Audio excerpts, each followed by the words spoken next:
Atletica Vicentina piglia tutto. Nella prima fase veneta dei societari allievi su pista, andata in scena ad Abano Terme, il club berico ha infatti realizzato il miglior punteggio sia con la squadra maschile che con quella femminile. Nella prima giornata dominata dal sole e dal gran caldo è stato Matteo Beria, il primo arancione, a conquistare la vittoria. Lui che si è cimentato per la prima volta in questa specialità. Nella seconda giornata con il nuovo primato personale è Edoardo Prosdocimi a trionfare nel lungo. La gara è andata bene, ho fatto 14,52 che è il mio primato personale.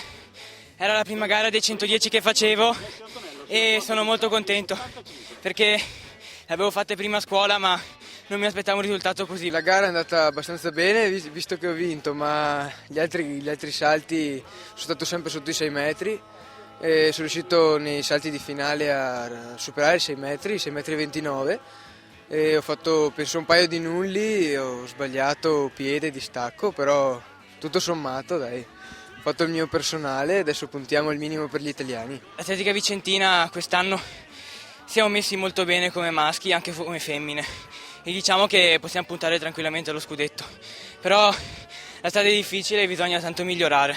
E se negli ostacoli è arrivata un'ottima prestazione, purtroppo il caldo torrido ha condizionato in negativo le performance dei marciatori. Tra i maschi a tagliare per primo il traguardo è Tommaso Chemello di Assindustria Sport. Per il tempo atmosferico, le condizioni del tempo, diciamo che si sapeva che non si poteva migliorare di tanto il personale. Non pensavo sinceramente di andare proprio così con i tempi così alti, però d'altronde con questo tempo molto alto non si poteva fare. Il minimo per gli italiani l'ho fatto ed era l'obiettivo di questa prima metà stagione e poi ora devo semplicemente cercare di migliorare sempre di più il tempo e poi cercare di arrivare a fare la grande gara agli italiani. A livello individuale, sempre sabato, bel progresso della compagna di squadra di Tommaso, Virginia Morassutti, scesa a 13 secondi e 85 nei 100 ostacoli, dove ha preceduto la vicentina Ottavia Cestonaro, che si è rifatta comunque il giorno dopo nel lungo, atterrando a 5,93. Il tempo, molto contenta, direi che 13,85 mi ha dato grande soddisfazione.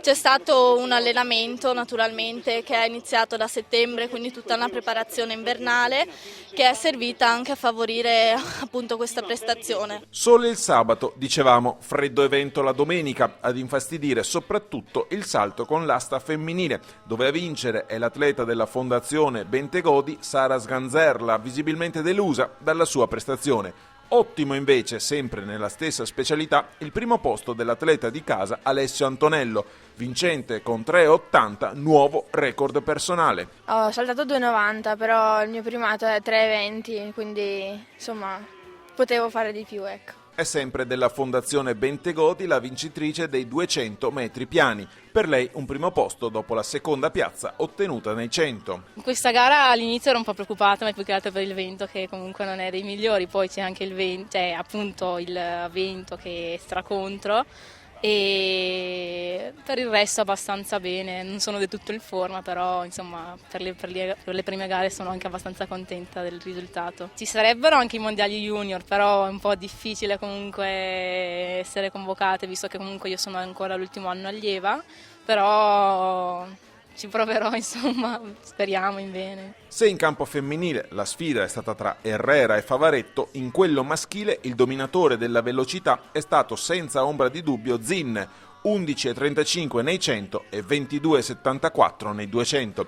E pensare che fino a poco fa giocava ancora a calcio. Avevo già deciso, facendo la prima gara e anche già provando, di lasciare il calcio perché secondo me sono molto più portato e mi piace molto di più l'atletica sinceramente. Intanto era la mia prima gara e essendo la prima facendo 22,75 secondo me è andato più che bene. Quindi potrei dire di essere molto soddisfatto. Dalla velocità passiamo al giro di pista con ostacoli dove si conferma l'atleta delle Fiamme Oro Giulio Slanzi. È migliorato il passaggio dell'ostacolo anche se il cronometraggio era un po' peggiore. Comunque il vento spinava anche un po' forte, comunque sono contento perché non mi aspettavo neanche di vincere perché ci sono dei giovani che stanno crescendo e prima o poi mi supereranno. nel doppio giro di pista tra i maschi, successo di Alessandro Dalben della New Foods Verona e tra le femmine di Anna Busatto dell'Atletica Mogliano. È stata una gara abbastanza tranquilla, abbiamo fatto un passaggio di 400 abbastanza lento in 1:10 e io sono stata in terza posizione un po' riparata. E poi alla fine sono venuta fuori gli ultimi 100 più o meno, abbiamo fatto un po' di sprint. Dalla pedana del salto in alto arriva un altro record personale. A conquistarlo è l'atleta della Vis Abano Federico Aires da Motta, saltatore in alto al primo anno di categoria, dopo che da cadetto si è portato a casa il titolo di vice campione italiano in quel di Jesolo e si dimostra sempre più convinto di aver lasciato la pallacanestro per l'atletica. È anche più divertente, poi mi dà più soddisfazioni. Perché là invece di giocare 4 minuti qua, una medaglia, non c'è paragone. La gara, era buona, a parte gli ultimi salti che c'ero sopra, però me lo sono tirato giù, in maniera abbastanza stupida.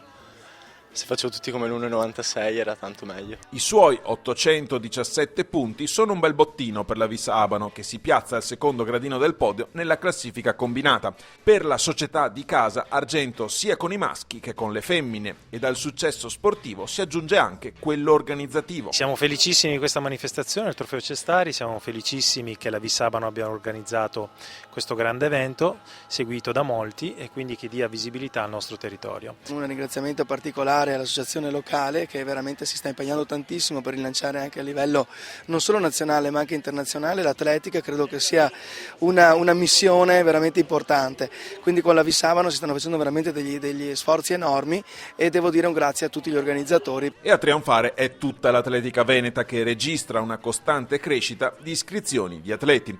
Anche a Vicenza, dove si svolgerà la seconda fase del CDS allievi, ci si aspetta un'altra partecipazione record. In queste prime